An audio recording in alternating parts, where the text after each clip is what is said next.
ഉദ്യോഗസ്ഥരാണ് വാസ്തവത്തിൽ ഇതിനു വേണ്ട ഇവരെ എതിർക്കാൻ പോരുന്ന അണികളെ പെട്ടെന്ന് വിളിച്ചു കൂട്ടിയത് എന്നാണ് ഞാൻ മനസ്സിലാക്കുന്നത്. ഇതൊരു സംഘാതമായ പ്രവർത്തനം ഇതിൻ്റെ പിന്നിലുണ്ട്. അതിൻ്റെ പിന്നിൽ പ്രവർത്തിച്ചവരെ എല്ലാവരെയും വസ്തുനിഷ്ഠമായ അന്വേഷണം നടത്തി നിയമത്തിൻ്റെ മുന്നിൽ കൊണ്ടുവരികയും മാതൃകാപരമായി ശിക്ഷിക്കുകയും ചെയ്യേണ്ടതുണ്ട്. ഇന്ത്യ എന്ന ഈ രാജ്യത്ത് ജനിച്ചു വളർന്ന പൗരന്മാരാണ് ഇവിടുത്തെ ക്രൈസ്തവരും മുസ്ലിങ്ങളും ഹൈന്ദവരും. എല്ലാവർക്കും ഈ ഭരണഘടന ഉറപ്പു നൽകുന്ന സ്വാതന്ത്ര്യം അത് ഉറപ്പുവരുത്തേണ്ടത് ഭരണകൂടത്തിൻ്റെ ഉത്തരവാദിത്വമാണ്. അതിൽ വീഴ്ച വരുത്തുന്നവർ ആ സ്ഥാനത്തിരിക്കാൻ യോഗ്യരാണോ എന്ന് അവർ തന്നെയാണ് വിചിന്തനം നടത്തേണ്ടത്. ആദ്യം മതപരിവർത്തനം എന്നതായിരുന്നു, പിന്നീട് ഇവർ ക്രൈസ്തവരാണെന്ന് മനസ്സിലാക്കിയപ്പോൾ അത് മനുഷ്യക്കടത്താക്കി മാറ്റി. ബജ്രംഗലാണ് പരാതിയുമായി മുന്നോട്ട് പോയത്.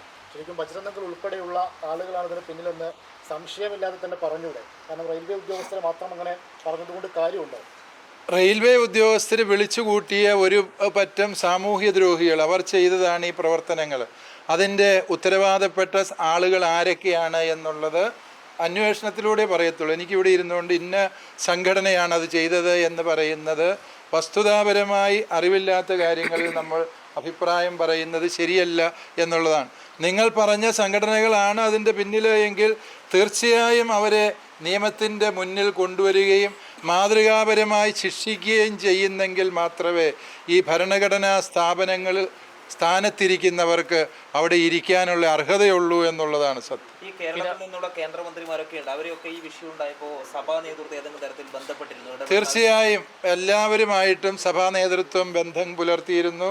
അവരൊക്കെയും ഈ കാര്യത്തിൽ അനുഭാവപൂർവമായ ഇടപെടലിന് വേണ്ടി ആത്മാർത്ഥമായി പരിശ്രമിക്കുമെന്നാണ് ഞങ്ങളെ അറിയിച്ചിട്ടുള്ളത്. അവർ പരിശ്രമിക്കുന്നുണ്ട് എന്ന് തന്നെയാണ് ഞങ്ങളുടെ വിശ്വാസം. അത് ഈ സിസ്റ്റേഴ്സ് പുറത്തിറങ്ങുന്നത് വരെയും നമുക്ക് ഈ കാര്യത്തിൽ മറ്റുള്ളവർ പറയുന്നത് വിശ്വസിക്കാൻ നിവൃത്തിയില്ലാത്ത സാഹചര്യമാണ്. ഇതവേ ഇപ്പോൾ വി ശിവൻകുട്ടി പറഞ്ഞത് ദീപികയിൽ എഡിറ്റോറിൽ എഴുതി അരമനയിൽ ഒതുങ്ങിയിരുന്ന് പ്രാർത്ഥിച്ച ഈ കാര്യങ്ങൾക്കൊക്കെ ഒരു പരിഹാരം ഉണ്ടാവുമെന്നാണ് വി ശിവൻകുട്ടി ചോദിച്ചത്. ദീപികയിൽ എഡിറ്റോറിയൽ എഴുതുന്നത് തെറ്റല്ലല്ലോ.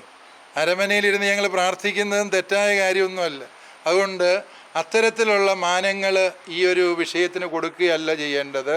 മറിച്ച് ഇത്തരം വിഷയങ്ങളിൽ സഭയുടെ നിലപാട് ഒരു രാഷ്ട്രീയ കക്ഷിക്കും അന്ധമായ വിധേയത്വമോ അതുപോലെ അന്ധമായ എതിർപ്പോ പുലർത്തുന്ന സമീപനം ഞങ്ങൾ ഒരു കാലത്തും സ്വീകരിച്ചിട്ടില്ല.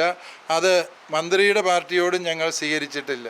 മറിച്ച് ഞങ്ങളുടെ നിലപാടുകൾ എപ്പോഴും വസ്തുതാപരമായി കാര്യങ്ങൾ വിലയിരുത്തിക്കൊണ്ടാണ്. അതുകൊണ്ട് ഈ ഒരു സന്ദർഭം എനിക്ക് തോന്നുന്നു അരമനയിലെ പ്രാർത്ഥനയെയോ അല്ലെങ്കിൽ ദീപികയുടെ എഡിറ്റോറിയലിനെയോ വിമർശിക്കാനുള്ള സമയമാണ് എന്ന് ഞാൻ വിചാരിക്കുന്നില്ല. ഇവിടുത്തെ എല്ലാ മതേതര വിശ്വാസികളും രാഷ്ട്രീയ പ്രസ്ഥാനങ്ങളും ഒരു മനസ്സോടെ നിന്നുകൊണ്ട് ഭാരതത്തിൻ്റെ മതേതരത്വത്തിനേറ്റ ഈ വലിയ കളങ്കത്തെ, ഈ മുറിവിനെ പരിഹരിക്കാൻ സംയുക്തമായ പരിശ്രമങ്ങൾ നടത്തേണ്ട സമയമാണത്. അതുകൊണ്ട് വിഭാഗീയതയുടെ ചിന്തകൾ ഈ ഒരു സാഹചര്യത്തിൽ പ്രസക്തമാണ് എന്ന് ഞാൻ കരുതുന്നു. പല വിഷയങ്ങളിലും സഭ നേരിട്ട് വിശ്വാസികളെ ഇറക്കി പ്രതിഷേധ രംഗത്ത് ഇറങ്ങിയിട്ടുണ്ട്. ഇതിനു മുമ്പ് ഈ ഒരു വിഷയത്തിൽ അങ്ങനെയുള്ള പ്രതിഷേധങ്ങൾ ആലോചനയിലുണ്ടോ? തീർച്ചയായും ഉണ്ട്. ഇന്നലെ തന്നെ ഇവിടുത്തെ ഇടവ വികാരിച്ചനാണ് എൻ്റെ ഒപ്പം നിൽക്കുന്നത്. പള്ളിയുടെ ഭരണസമിതി അംഗങ്ങളാണ്. അവർ ഇന്നലെ തന്നെ ഇവിടെ പ്രകടനം നടത്തിയിരുന്നു. ഇന്ന് വൈകുന്നേരം ഇവിടെ അൽഫോൻസാമയുടെ തിരുനാൾ പ്രമാണിച്ച് വലിയൊരു ജനക്കൂട്ടം പള്ളിയിലെത്തുന്നുണ്ട്. അവരുടെ നേതൃത്വത്തിൽ പ്രകടനം ഇവിടെ നടത്തുന്നുണ്ട്. കത്തോലിക്ക കോൺഗ്രസ് വിവിധ കേന്ദ്രങ്ങളിൽ പ്രകടനങ്ങൾ നടത്തിയിട്ടുണ്ട്. തീർച്ചയായും ഈ ഒരു വിഷയത്തിൽ സഭയ്ക്കുള്ള പ്രതിഷേധം അത് തെരുവിലിറങ്ങി പ്രതിഷേധിക്കേണ്ട സമയമായി എന്ന് ഞങ്ങൾക്ക് മനസ്സിലായിട്ടുണ്ട്. അപ്രകാരം തെരുവിലേക്ക് പ്രതിഷേധം വ്യാപിച്ചു തുടങ്ങി എന്ന് തന്നെയാണ് അറിയിക്കാനുള്ളത്.